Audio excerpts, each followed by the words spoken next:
معزز حاضرین برادران اسلام،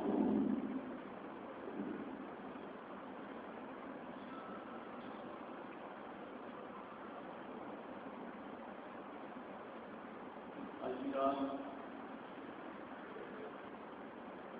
کی جو فضیلت ہے اسی مختلف سب جانتے ہو.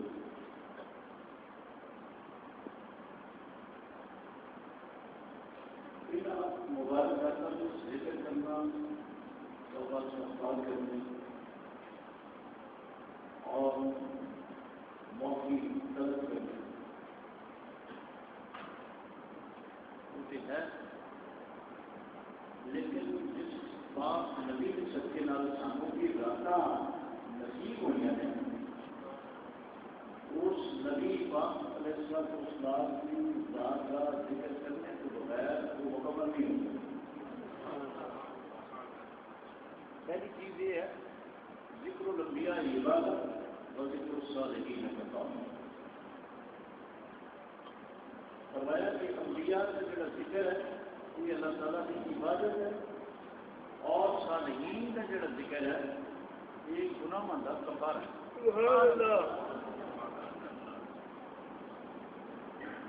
حضرت عبداللہ ابن عباس جو پہلے قرآن انہوں نے فرمایا کہ ایجا قرآن کے نا لا ذکر اللہ کہ خبردار جو اللہ تعالیٰ کا ذکر ہے یہی دلوں کو اطمینان بخشتا ہے. وہ صحابی رسول اپنی تفسیر میں لکھتے ہیں کہ وہ جو اللہ کا ذکر ہے وہ دلوں کو جو اطمینان بخشنے والا اللہ کا جو ذکر ہے وہ کون سا ہے؟ فرمایا وہ نبی کریم علیہ السلام کا جو تذکرہ ہے، نبی کریم علیہ السلام کا ذکر ہے وہی دلوں کو اطمینان بخشتا ہے. معزز حاضرین، اب ہمیں بطور مسلمان یہ تو بات کی بات ہے نفل پڑھنے ذکر اذکار کرنا، لیکن پہلے ایمان ہے کیونکہ یہ قرآن میں ہے کہ من عمل صالحا من ذکر او انثى وهو مؤمن، جس نے بھی اچھے عمل کیے شرط ہے اعمال سے پہلے کہ وہ مومن ہو، صاحب ایمان ہو. اب جو ایمان ہے وہ کیا ہے؟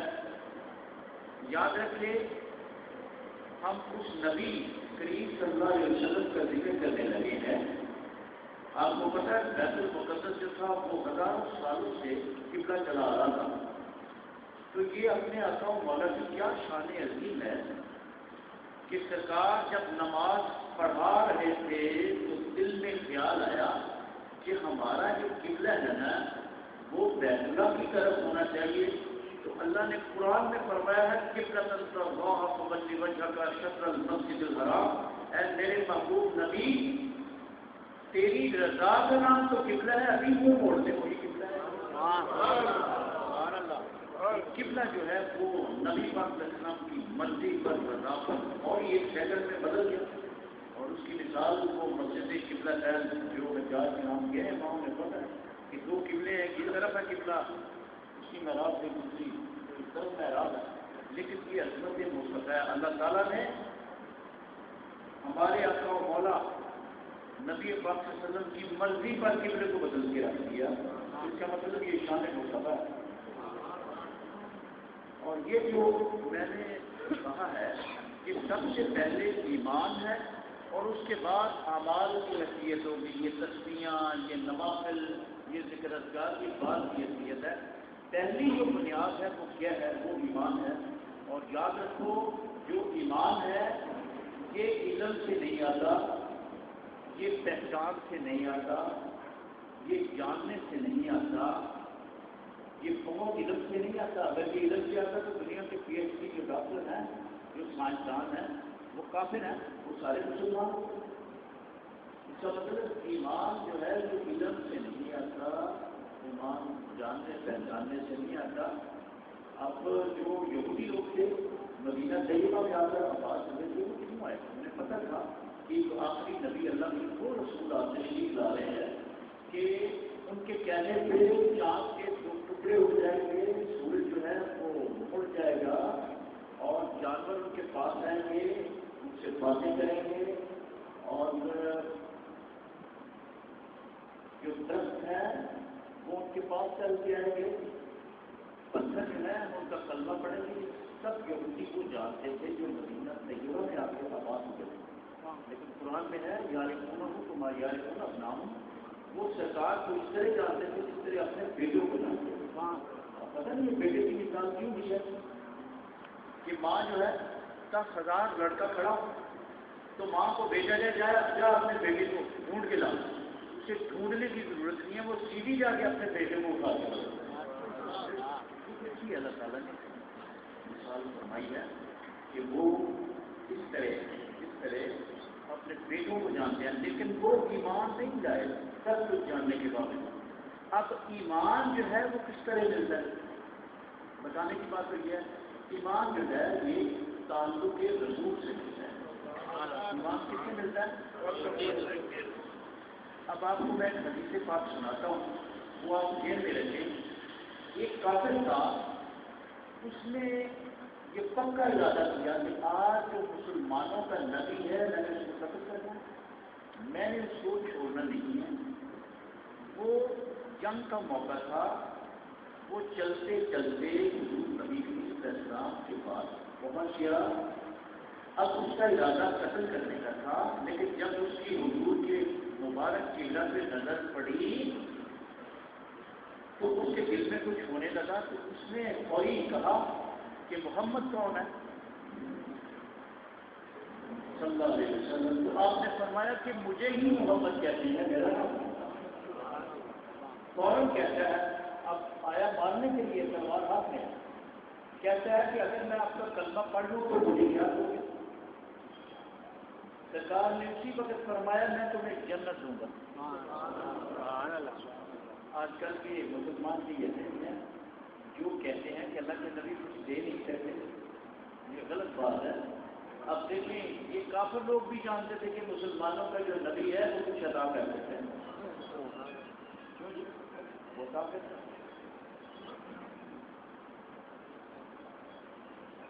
آپ نے فرمایا میں تمہیں جنت دوں گا.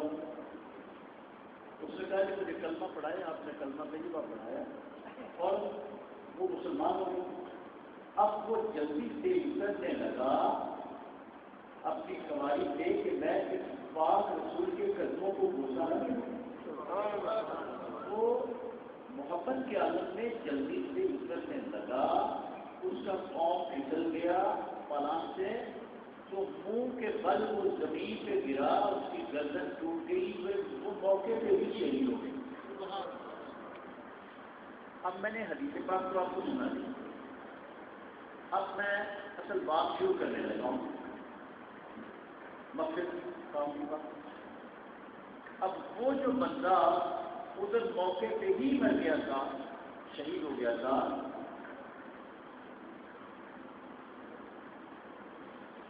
ابھی وہ نہایا نہیں ہے.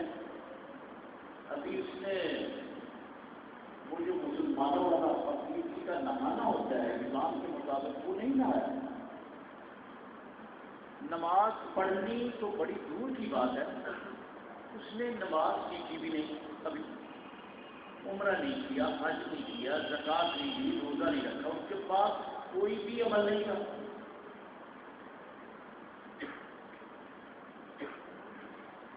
لیکن اس کا مرتبہ آپ کو پتہ ہے کہ میں اللہ کے گھر میں بیٹھ کے آپ سے بات کر رہا ہوں. اس کا مرتبہ نبی پاک علیہ السلام کی جتنے امت کے اولیاء ہیں، جتنے ابدال ہیں، اقباس ہیں، اقطاب ہیں، دادا علی اجویری ہیں، حضور غوث الاعظم ہیں، خواجہ معین الدین اجویری ہیں، جتنے ولی اولیاء کاملین اپنی عبادتوں کے ساتھ، نمازوں کے ساتھ، روزوں کے ساتھ. آپ کو پتہ ہے ولی بننا بڑا مشکل کام ہے. وہ ولی تھے جو عشاء کی نماز جب پڑھتے تھے اسی وضو سے فجر کی نماز پڑھتے تھے، دو قرآن ختم کرتے تھے. تو یہ ولایت جو ہے یہ ایسے نہیں مل جاتی اللہ تعالیٰ. اور دیکھو ولایت کی عظمت ہمارے آقا و مولا نے یہ مسلم شریف کی حدیث ہے، کیا سزا کی فرمایا 1.25 لاکھ صحابی بیٹھا ہوا، آپ نے فرمایا میرے صحابہ تم تو اپنے آپ کو جانتے ہو، لیکن مجھے پتہ ہے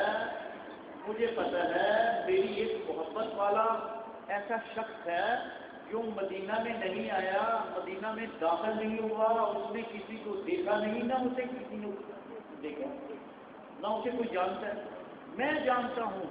فرمایا مجھے پتا اس محبت والے کا، ہمارے عاشق کا، میرے صحابہ اس کا نام اویس کرنی ہے اور ملک یمن میں رہتا ہے وہ اس وقت۔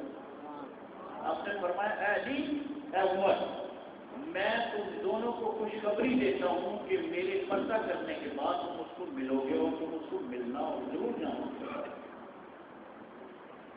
حضرت عمر کہتے ہیں یا رسول اللہ ہم نے کیا کہنا؟ اس کو آپ نے فرمایا میرا سلام کہنا اور اس کو یہ میرا پیغام دینا ہے کہ میری امت کی بخشش کے لیے دعا کریں۔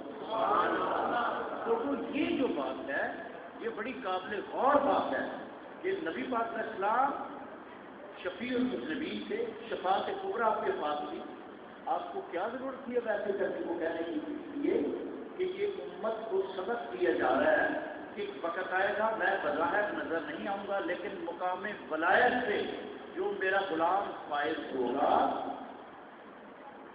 تم بھی اس کے پاس جانا۔ حضرت عمر گئے ہیں بات میں، حضرت علی بھی گئے، جا کے پیغام بھی دیا، انہوں نے دعا بھی فرمائی۔ اب مرتبے میں حضرت عمر زیادہ ہے کیا کرتے کرنی جائے؟ حضرت عمر کے جو پاؤں کے جوڑے کے ساتھ لگی ہوئی مٹی ہے نا اس کا مرتبہ اتنا بھی ہے مرتبے کے حوالے سے، لیکن وہ جا رہے ہیں کیوں؟ سرکار ہمارے لیے وہ سنت بنا رہے ہیں کہ میری بھی سنت ہو جائے، اللہ کے ولی کے پاس جانا اور میرے صحابہ کی بھی سنت ہو جائے، یہ سبق دیا جاتا ہے۔ تو اس لیے دوستوں مقام ولایت چھوٹا نہیں، یہ بڑی اللہ تعالیٰ کی مہربانی اور اس کی عطا اور اس کا خاص فضل ہے۔ لیکن میں آپ کو یہ بتانا چاہتا ہوں وہ جو اونٹنی سے گر کے شہید ہو گیا، جس نے نماز پڑھنی تو دور کی بات ہے، نفل پڑھنی تو دور کی بات ہے، سیکھی بھی نہیں نماز، اس کو پتہ ہی نہیں، اس کے پاس عمل ہی کوئی نہیں، لیکن اس کا مرتبہ جتنے بنی ہیں ان باتوں والے، ذکر اذکار والے، ان سب سے زیادہ بلند ہو گئے۔ یہ بڑی غور والی بات ہے، یہ سارے نیچے وہ سب سے اوپر چلا گیا، کیوں؟ اس نے کیا کیا؟ کلمہ پڑھا، یہ عمل تھا، تو کلمہ آگے پڑھو، تو کلمے سے یہ مرتبہ نہیں ہے، وہ جو مرتبہ اس کو ملا ہے وہ کلمہ پڑھنے سے نہیں ملا، عمل اس کے پاس کوئی نہیں تھا، اب عملوں والے سارے پیچھے رہ گئے۔ وہ کون سا عمل تھا اس کے پاس؟ صرف ایک عمل تھا کہ اس نے نبی علیہ السلام کے چہرہ منور کو دیکھ لیا تھا، وہ جو زیارت رسول ہے اس نے مرتبہ دیا اس کو کہ جو عملوں والے ہیں وہ نیچے رہ گئے ہیں اور جو زیارت رسول والا ہے وہ آگے نکل گیا۔ اس کا مطلب ہے جو زیارت رسول ہے وہ بڑھ گئی ہے۔ تو دوستو گزارش کرنے کا یہی مقصد تھا کہ اصل جو تعلق ہے وہ نبی پاک علیہ السلام کی ذات سے ہے، اور یاد رکھو کہ حضور سے محبت ہی ہمارے لیے دنیا میں اور آخرت میں یہ بات ہے۔ تو جس نبی کے صدقے ہمیں رمضان ملا، ہمیں شعبان ملی، پھر اس نبی کی بارگاہ میں ہم درود السلام کیوں نہ پیش کریں؟ اس سے بڑھ کر کفر اور کون سا ہو سکتا ہے؟ اور یہ مسلم کی حدیث ہے، نبی علیہ السلام نے فرمایا کہ جو میرا امتی جہاں سے بھی اور جب بھی مجھ پہ درود و سلام پیش کرتا ہے، یہ مسلم شریف کی حدیث ہے، سرکار نے فرمایا خدا کی قسم موت کے فوری بعد اللہ تعالیٰ نے میری روح کو جسم میں واپس لوٹا دیا۔ فرمایا میں خود کانوں سے اپنے امتی کا درود سنتا ہوں، اپنی زبان سے اس کا جواب دیتا ہوں۔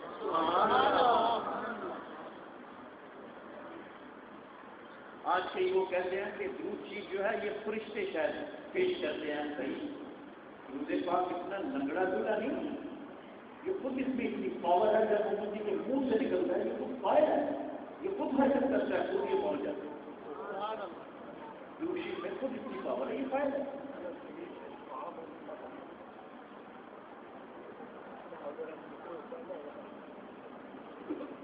اور حضور علیہ السلام ہوتا ہے وہاں میں ہوتا ہے، جہاں میرا ذکر ہوتا ہے وہاں۔